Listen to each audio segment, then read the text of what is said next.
Mumbai Ahmedabad highway પર એક એવી ઘટના બની જેણે પોલીસ તંત્રને દોડતું કરી દીધું, કેમ કે અકસ્માત બાદ હાઈવે પર ચાંદીની ઈંટો પથરાવા લાગી। આ વાત છે વલસાડ જિલ્લાની હદ નજીક આવેલા મહારાષ્ટ્રના ચારોટી ફ્લાયઓવર બ્રિજની, જ્યાં 600 કિલો ચાંદીની ઈંટો ભરેલી એક કાર્ગો વાન પલટી ગઈ। આ અકસ્માત એટલો ગંભીર હતો કે તેને જોવા માટે લોકોના ટોળે ટોળા ઉમટી પડ્યા હતા, જેને કારણે અફરાતફરીનો માહોલ સર્જાયો હતો। મુંબઈથી ગુજરાત તરફ જઈ રહેલી એક કાર્ગો વાનમાં 600 કિલો ચાંદી લાદવામાં આવી હતી, જેની બજાર કિંમત 17 કરોડ રૂપિયાથી વધુ આંકવામાં આવી રહી છે। આ ચાંદીનો જથ્થો મુંબઈની નાકોડા બુલિયન કંપનીનો હોવાનું સામે આવ્યું છે। આ માલ વાપીની મોડિસન કંપનીમાં પહોંચાડવાનો હતો।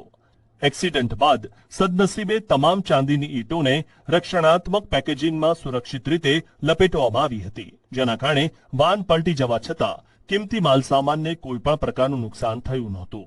અકસ્માતના સમાચાર મળતા જ પોલીસે સૌથી પહેલા સુરક્ષાને અગ્રતા આપી હતી। કરોડોની ચાંદી હોવાને કારણે કોઈ લૂંટ કે અઘટિત ઘટના ન બને તે માટે પોલીસે તાત્કાલિક સમગ્ર વિસ્તારને ઘેરી લીધો હતો। આ ઘટનામાં 2 લોકોના મોત પણ નીપજ્યા।